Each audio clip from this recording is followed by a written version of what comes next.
Hey guys, Vegathron here. It's been quite a while since we got the last update about the Katana Zero DLC, but today our patience have been rewarded with a new devblog that's packed with loads of new info. As usual, we're going to comb over every pixel and break down everything you need to know. The developer Justin starts the devblog off telling us the DLC will be 6 times bigger than originally planned. We already knew it was going to be bigger than planned, but this is the first time we've been told exactly how much bigger. To put this into perspective, this means the DLC will be about half the size of the entire base game. The increase in size has made room for more levels, game mechanics, enemies, bosses, and intertwined story elements. This DLC is more than just a few extra levels added on. In the developer's own words, this is more like Katana Zero 1.5. Once again, he has reiterated that despite the larger scope of the DLC, it's still going to be 100% free. We did get confirmation that at least some of the DLC will indeed be based in the government lab, as predicted in the previous video. For those who don't remember, the government lab is the last area you unlock in the base game that has a locked door you cannot enter.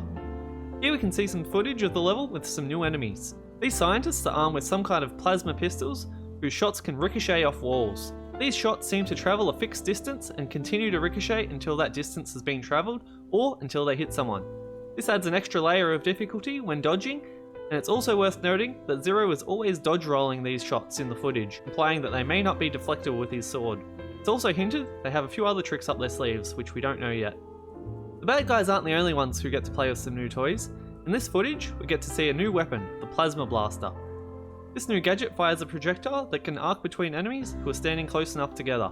The arc can chain unlimited times, so long as the next target is within range, so it's theoretically possible to kill everyone on an entire level in a single shot, so long as they're grouped.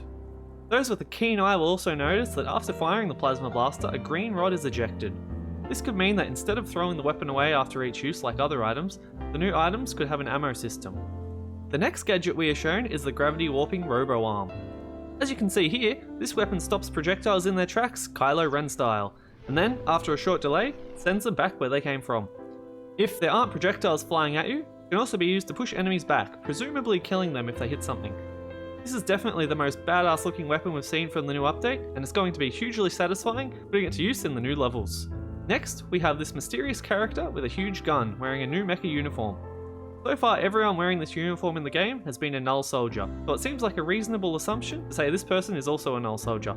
The hairstyle and colour doesn't seem to match anyone we've seen in the game so far, so I think this is a new character that we'll meet. This character also appears once more standing on the bridge with a mysterious short-haired character, whose silhouette also doesn't match anyone from the base game.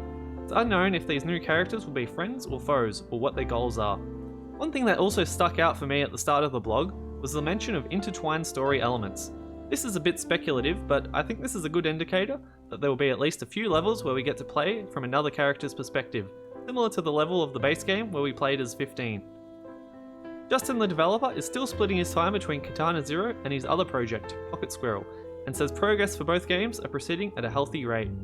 He's still unable to tell us an exact release date, but says there is a lot of content that is finished and the size of the DLC has been finalised, which means he can focus entirely on actually creating the content instead of just planning it out. On a side note, he's also confirmed the new DLC levels will have all new music, so we can look forward to some more amazing soundtracks for the game. If you enjoyed this video, please consider subscribing and hitting the bell button so you don't miss out on the latest Katana Zero news, as well as other indie game content. Thanks for watching, and I'll see you in the next one.